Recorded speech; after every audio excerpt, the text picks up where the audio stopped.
നാച്ചുറലായി നമുക്ക് week two week straight ആയിട്ട് progress കൂട്ടാൻ പാടാണ്. അത് പ്രോഗ്രസ് പോലെ തോന്നെങ്കിലും അത് റിയൽ പ്രോഗ്രസ് ഓവർലോഡ് അല്ല. അപ്പോൾ നമ്മൾ സ്ട്രോങ്ങർ ആയി എന്ന് പറയുന്നത് ഓൾവേസ് അത് മസിൽ ഗ്രോ ആയി എന്നല്ല.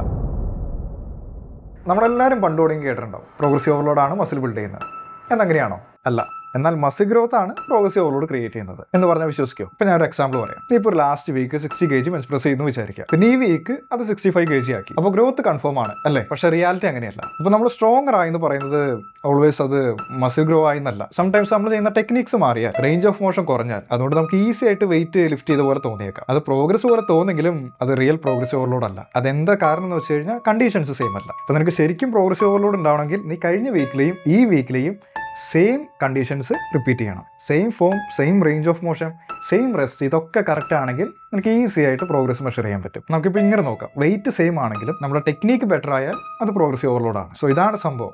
പ്രോഗ്രസീവ് ഓവർലോഡ് എന്ന് പറയുന്നത് വെറുതെ വെയിറ്റ് കൂട്ടുന്നത് മാത്രമല്ല, നമ്മുടെ ക്വാളിറ്റി ഇമ്പ്രൂവ് ആവുന്നതിനുള്ള ഒരു പ്രൂഫും കൂടിയാണ്. നാച്ചുറലായി നമുക്ക് വീക്ക് ടു വീക്ക് സ്ട്രെയിറ്റ് ആയിട്ട് പ്രോഗ്രസ് കൂട്ടാൻ പാടാണ്. ബട്ട് നമ്മുടെ ഇന്റന്റ് ഇമ്പ്രൂവ് ആക്കിയാൽ ഗ്രോത്ത് കിടക്കും.